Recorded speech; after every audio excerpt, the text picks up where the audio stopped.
રાજકોટ અખિલ ગુજરાત કર્મચારી welfare society અને ચોથા વર્ગ કર્મચારી એકતા મંડળ દ્વારા રવિવારે શરદોત્સવનું આયોજન કરવામાં આવ્યું હતું।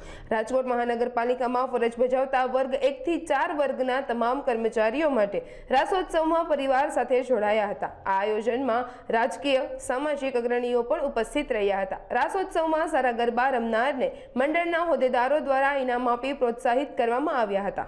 મારું નામ રાહુલ પરમાર, ચોથા વર્ગ કર્મચારી એકતા મંડળમાં મહામંત્રી છું।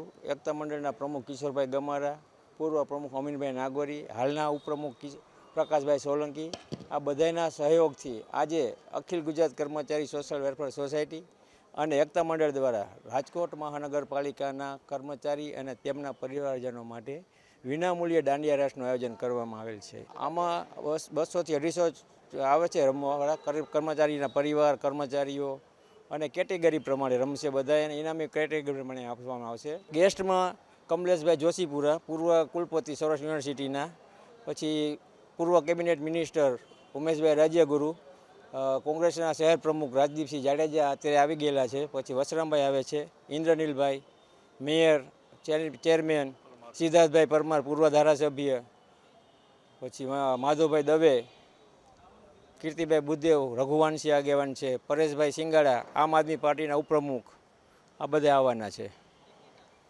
જો આ કાર્યક્રમ અમે કર્મચારીઓના એકતા અને સંગઠિતના ભાવનાથી કરી છે।